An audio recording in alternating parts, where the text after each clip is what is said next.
Let's jump to this story from the Post-Millennial. This is breaking from earlier today. FBI Director Kash Patel's home was swatted. That's crazy. That's really shocking, to be honest. Yeah, so I think we've got this. Right? And as director of the FBI, I have a responsibility. I'm not just going to bring a case because somebody hurt me. They did, and they continue to do it. Shit, my house just got swatted yesterday. Wow. Yeah, but...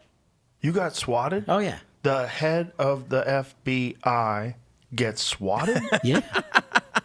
Yeah. Damn. These people play... It's the ultimate height of hypocrisy. They have two sets of rules.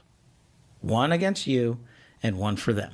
I really do believe Kash Patel is trying to do everything he can, and Dan Bongino is trying to do everything he can to go after the corruption.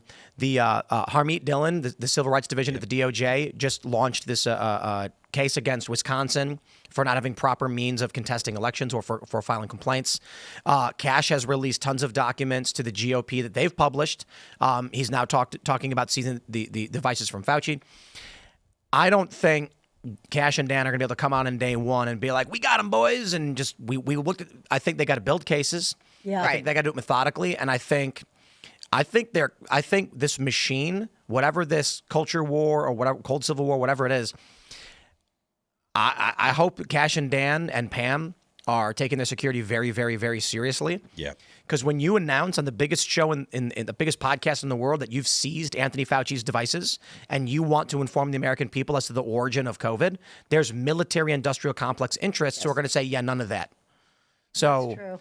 I mean, I hope they're up for it. That's kind of the same reason why they're saying nobody could get into this jail to kill Epstein. Like, I'm like, you're telling me with the most powerful people in the world that they couldn't find a way. And I'm not saying that's what happened. I'm just saying that we can't pretend like those powers are so all-encompassing that they could get to the head of the FBI, but not inside a jail. We know about... I thought of that too because, I'm just horrible and I just believe everyone's horrible.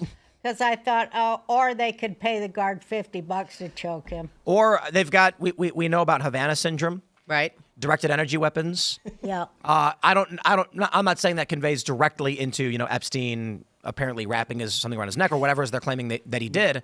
But I got a real simple one for Kash and Dan. What? Let's try this. Okay. There's no way in or out, right? Right.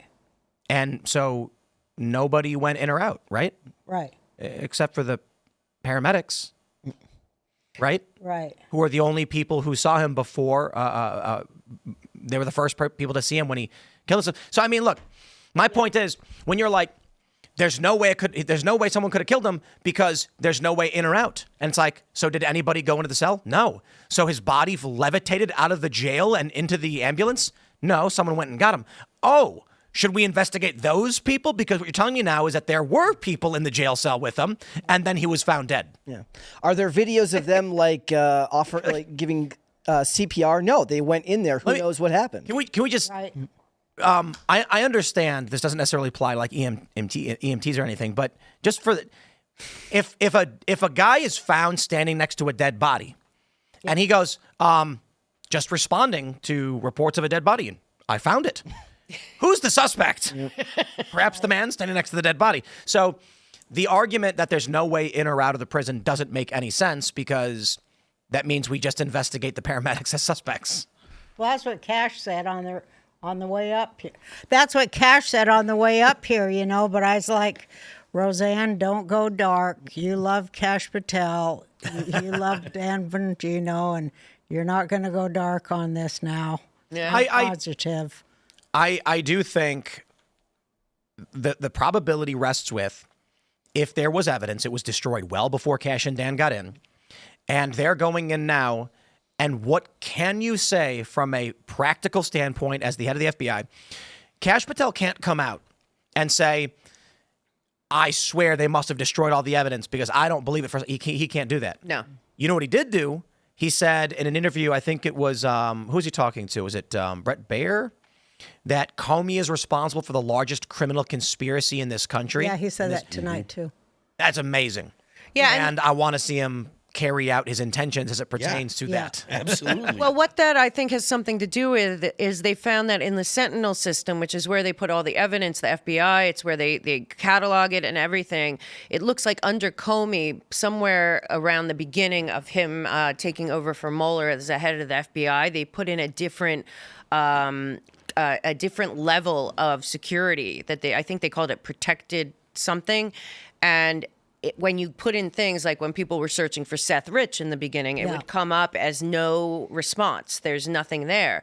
Well, it was there, but only people could get in there. So just a few days ago, Margaret Cleveland at the Federalist had put out an article that now they found out that there were tens of thousands of documents and information that was not able to be seen by Durham or by IG Horowitz because it was in this special classification that was created and that they were not told about it. So it looks like, because the whole thing is the entire Mueller-Weissman case was a cover-up for Crossfire Hurricane. Crossfire Hurricane went all the way up to Obama. It didn't stop when Trump went into office. It continued the entire time. And it appears that a lot of the evidence was hidden. And now, like Kash said on that Brett Baer interview, they just found all this new evidence. So I think that it's a conspiracy to defraud and hide information from the investigators, one a special counsel and one IG Horowitz. I think that might be the big part, but we have to remember they've never, ever investigated the investigators, not the FBI or CIA. There's this great video that went viral recently. I don't know if you guys saw it, where it's this old man with a metal detector on the beach, and it's a bunch of women having a bachelorette party, and the bride-to-be lost her ring in the sand. And so here's this old man who probably just goes on the beach and just wastes his day. I shouldn't say, but he's retired. And he comes and he finds, he beep, beep, beep, scoops it up, picks the ring up. All of these women start screaming and cheering, and he has the biggest smile on his face. Like, there is nothing more a man can be in that moment than helping a bunch of women do something with his, like, minor capability. You know what I mean? Like, he never, that is, to a man, that is cloud nine. That look on that man's face, I want to see it from Kash Patel when he's perp walking Comey, and his face is that image where his eyes are all big and and I just want to see that look on his face where he's like, "We got him, boys." Comey spied on him. I know. That's why I'm saying I want to see it. I want to see that moment. We all want to see Comey arrested for something. He's about as, oh my God. I want to see one of them get arrested. I want to see Kash holding the cuffs as he perp walks him to the car. Yeah, I mean, me too. I don't know that it'll happen. I don't live in, but when I hear the way Kash talks about Comey as the head of the FBI, I'm like, that is a bold thing to say. Yeah. The point I was bringing up about how Kash and Dan can't say things that are unofficial, like, there's no evidence in the record. They can't come out and say, I don't believe it, because they're going to find them. Sooner or later, they will be in court on these issues. Yes. And they're going to come out and say, you went on TV and said you as a law enforcement agent believed something without evidence, and it's going to be bad for any of their cases. So they do things very formally. Unfortunately, this is why, say, like when the Deepwater Horizon oil spill happened, no executive from BP is going to come out and be like, well, here's the truth. Yeah, we had this thing. They're going to lie. Right. Because they have to protect, because they don't want their insurance rates to go up. They got to protect against lawsuits. They don't want to face any damage. The FBI doesn't want to compromise court cases. In a lot of ways, I was kind of listening to what he was saying in a lot of ways, but he was saying, well, it's my intention and my duty to inform the American people about things that are going on that they may not know about. And then he went into China and India and fentanyl in the United States and the cost in lives and all kinds of devastation that we're paying. And he put a lot into that and then a little bit of this other stuff. So I thought, well, he was dripping it out in, parceling it out for us to learn something new as we're listening to old things that he's trying to put in certain contexts. And so, maybe that's how he has to play it out for us, because people don't even know about that. Well, here's another good point. Normally we save the super chats, but this one needs to be in the segment. Josh Hensley says, how would paramedics know to come? Who found him?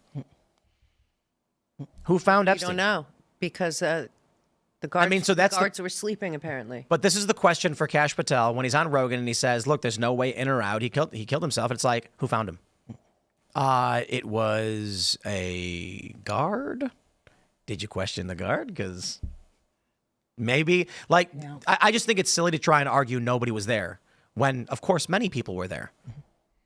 I think he's just being very careful. Also, don't forget the entire lawfare crew, Brookings, Norm Eisen, all those people. They're watching everything these guys say to be able to jump on them, sue them.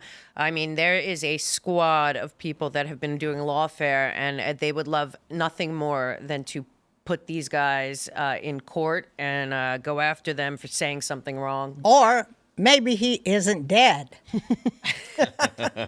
Many Just people thought of have that. said Maybe that. maybe they just He's on a beach. whatever. somewhere, right?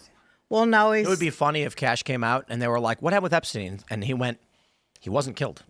Oh, my God. Can you imagine? What does that He mean? should have just said that. That would Yeah. make it Actually, more still exciting. over at. He's actually still over at Little St. James. You just have to go over there right now. Well, yeah. If he just said, "Look, no one went in there and killed Epstein," that's all I'm going to say. Everyone would have been like, Thanks for checking out this clip from Timcast IRL. Make sure to watch the show live Monday through Friday at 8 p.m. Subscribe to this channel, and we will see you all there.